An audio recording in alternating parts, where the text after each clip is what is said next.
வறட்சியை வெல்வோம், வறட்சியை வெல்வோம். ஒன்றிணைந்து செயல்படுவோம். மழை நீரை சேமிப்போம், மழை நீரை சேமிப்போம். எதிர்காலத்தை காப்போம், ஏரிகளை காப்போம், ஏரிகளை காப்போம். விவசாயத்தை காப்போம், விவசாயத்தை காப்போம்.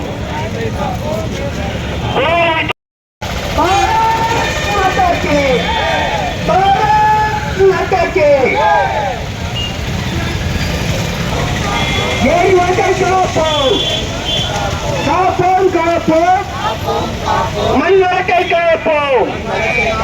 காப்போம், காப்போம், நீர் வழக்கை காப்போம்.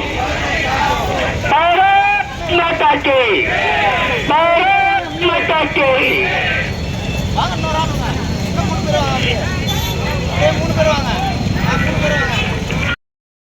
அதை பத்தி வந்துட்டு பாத்தீங்கன்னா மக்கள்கிட்ட விழிப்புணர்வு ஏற்படுத்த வேண்டியது அரசாங்கத்தோட கடமை.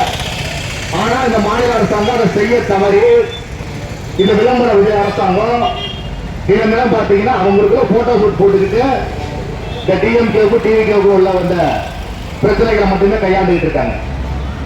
அவங்களுக்கு மக்களை பத்தி சிந்திக்க நேரம் இல்ல. விவசாயத்தை காப்பாற்றுவார் அன்புமணி ராமதாசன் சொன்ன மாதிரி சினிமாவில் நிறைய விவசாயத்தை காப்பாற்றுவாரு. ஆனா ரியல் லைஃப் விவசாயிகளோட கஷ்டம் வந்து அண்ணனுக்கு தெரியுமா முதல்ல இருக்கிறாங்க. இதை வந்து அவேர்னஸ் கொடுக்கணும். அவேர்னஸ் கொடுத்து என்ன பண்ண போறோம் அப்படின்னு பாத்தீங்கன்னா, நம்ம வானப்பாட்ட பூமின்றதால சில பல பயிர்கள் வந்து வெயில் தாங்கும். உதாரணத்துக்கு நம்ம நாட்டு பயிர் கம்பு, சோளம், வரகு எல்லாத்தையும் அழிச்சுட்டு நினைக்கப்பட்டோம். என்ன பண்ணிட்டோம், மக்காச்சோளத்தை போட ஆரம்பிச்சிட்டோம். மக்காச்சோளம் வந்து பாத்தீங்கன்னா உங்களுக்கே தெரியும், விதை போட்டு சரியா மேல மழை இல்லைன்னா முளைக்காது. முதல்ல பாதிக்கப்படுறது உணவுப் பொருட்களோட விலையேற்றம் தான். அதனால தயவு செஞ்சு என் அன்பு தாய்மார்களே, என் அன்பு மக்களே, உங்களோட காட்டுல உங்க குடும்பத்துக்கு தேவையான ஒரு வருடத்துக்கு தேவையான கம்பு, சோளம், வரகு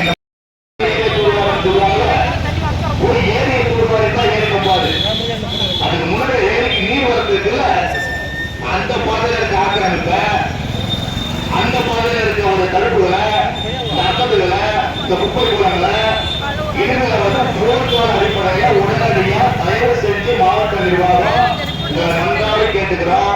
நீங்க வந்து அதை உடனடியா தூய்மைப்படுத்தி கொஞ்சம்